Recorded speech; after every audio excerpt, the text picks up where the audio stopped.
I don't know if there's something in the water causing developers to dust off franchises that were around when I was still in diapers and start developing sequels, but if last year's return to Monkey Island is anything to go by, I'm thankful for whatever mysterious powers are at work.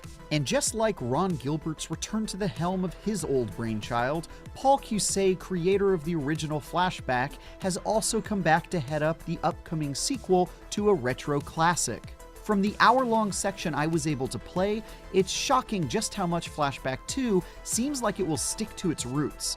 That comes with all the potential pros and cons you might imagine.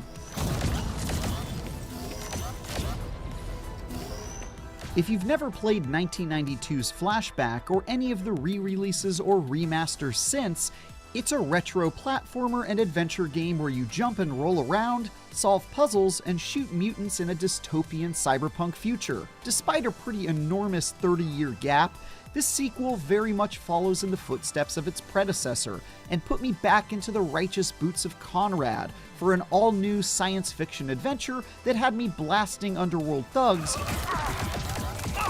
running away from creepy tentacle aliens, and exploring the neon-soaked streets of New Washington.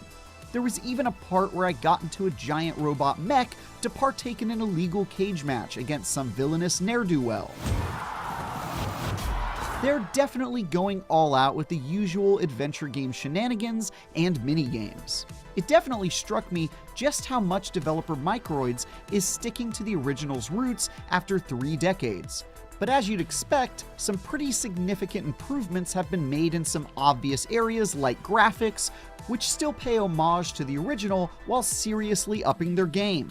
Maybe the biggest change, though, is that Flashback 2 makes use of 2.5-dimensional areas that allow for limited movement along the Z-axis to give you more options in combat and more ways to explore and interact with your environment. I got some serious Shadow Complex vibes as I crept through a claustrophobic series of boxes, took out the enemy, and looked for ways to solve puzzles.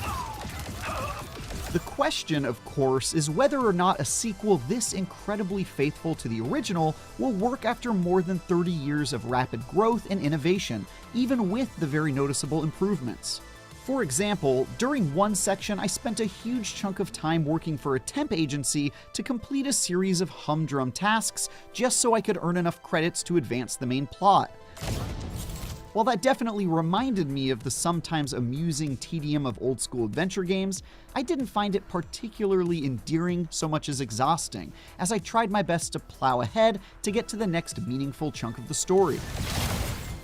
And, at least in the early version I played, there's also some pretty eye-raising jankiness that reminded me of retro games of yesteryear in a not-so-appealing way, namely voice acting. I discovered the existence of the morphs.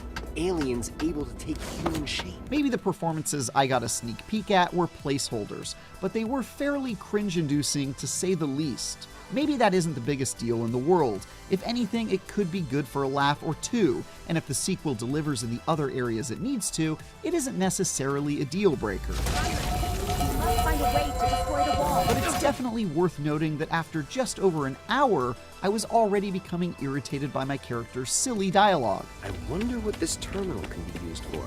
As a fan of old-school adventure games, I'm happy to see Flashback 2 aiming for such a faithful sequel. This one's definitely worth keeping an eye on as it prepares to launch this November. For more, check out our previews of Palia and Laika Aged Through Blood. And for everything else, keep it tuned to IGN.